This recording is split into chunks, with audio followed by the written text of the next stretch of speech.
Welcome to Kitchen 101, where you learn how to think like a chef. How to cook, not what to cook. Today you will delve into the history of barbecue as well as the great debate, pork or beef.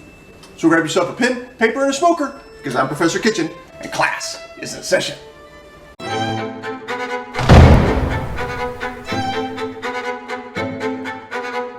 If you watch many TV cooking shows, you know that there is a great divide amongst barbecue lovers. Yes, I'm referring to the beef versus pork controversy. In the eastern southern U.S., pork reigns supreme. In the great state of Texas, it's beef. Before we start, let me know down in the comments which is your favorite. To answer this question, let's look at what barbecue really is and where it came from. Barbecue is a low and slow cooking method that utilizes hot smoke to do the cooking. If you're using direct or radiant heat, then you're not barbecuing, you're grilling. If your smoke isn't hot, then you're cold smoking, not barbecuing.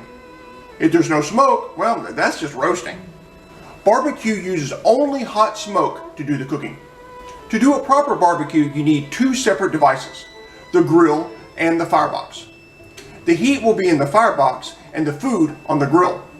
Because of this, it is almost impossible to barbecue inside. The amount of smoke used really makes moving the grill indoors super impractical. Smoke good on food, bad in the house. Important to remember. The barbecue method was given to the U.S. by Germanic settlers. If there's anyone who knows how to do some in-house meat processing, it's those folks. To start our story, let's look at the Spanish conquistadors that came to America in the early 1500s. Along with their families, they brought with them cattle, horses, and pigs. They made their way up from Central America into what would become the southern U.S. and discovered that they didn't particularly like the hot, wet climate and that the natives didn't particularly care for invaders squatting in their land. Eventually, many of the Spanish settlers abandoned the area and their livestock. This left large groups of horses, cows, and pigs to go feral in a land that didn't have many predators capable of thinning them out. These herds, harasses, and sounders would provide many advantages for the natives for hundreds of years. The first Germanic settlers came to what would become the Carolinas in the late 1500s. These folks also brought pigs with them to the New World. Like the Spanish settlers before them, they didn't use pens like we do today to keep their livestock. They just let them roam freely. Since pigs reproduce at an astronomical rate, some can have as many as 3 litters per year, and will wander in search of food without any regard to any home area. Many pigs wandered off and became wild. The Germans brought with them not only pork, but so many ways to prepare pork.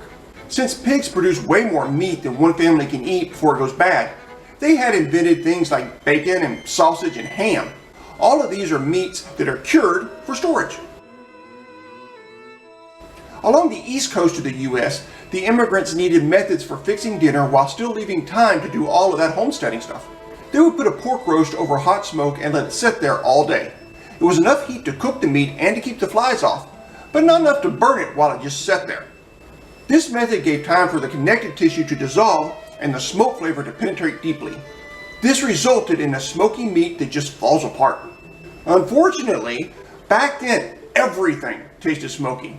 Think about it. They didn't have gas stoves and electric ovens that could cook foods without adding a smoky flavor. So the whole smoky flavor that we adore today was overkill for them back then.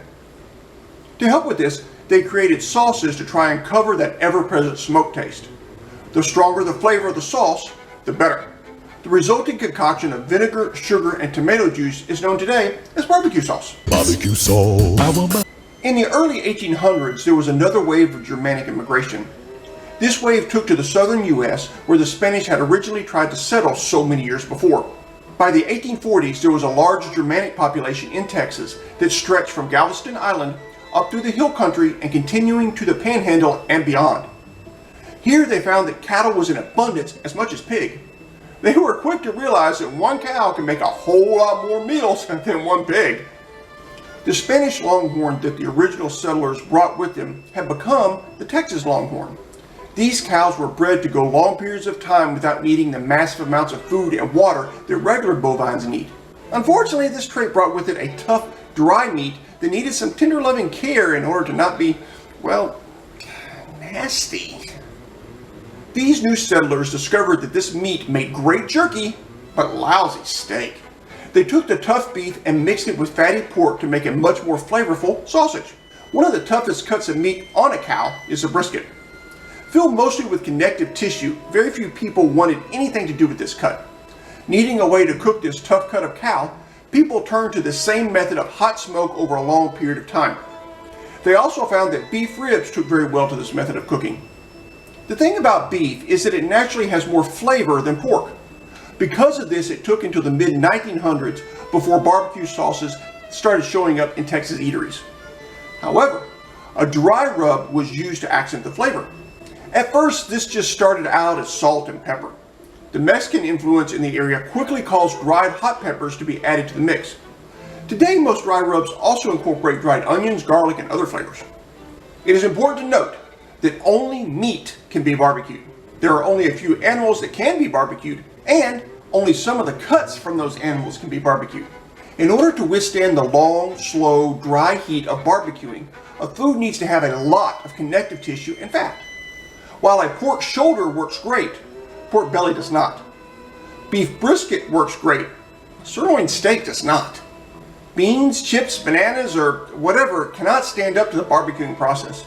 You can put some sauce on them, but that's not barbecue, that's just flavoring. Leaner animals such as chicken cannot be barbecued either because they don't have the required fat or connective tissue. You can have barbecue flavored chicken, but you can't have barbecue chicken. Just slapping sauce on something doesn't make it barbecue. Barbecue is the cooking method, not the sauce.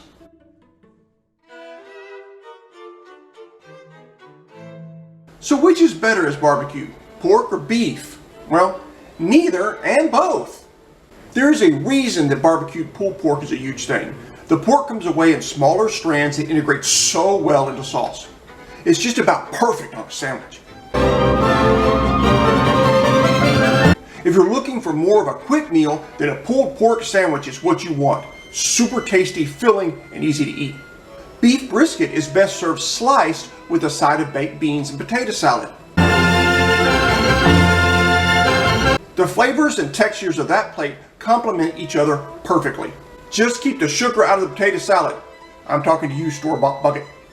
Sure, properly cooked brisket can be pulled apart just like pork can, but the sauce tends to override the wonderful beef flavor. If you want a sit-down meal full of that savory beef flavor, then go for the brisket.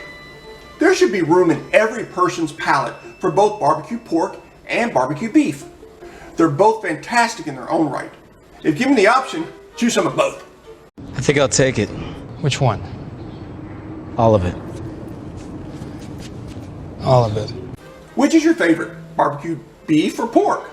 Let me know down in the comment section. If you like this video on the history of barbecue, then you'll probably like the video over on your left. If you click on that one, you'll learn about the history of gumbo. Thank you for coming to class today. I hope you have a great week. God bless. Class dismissed.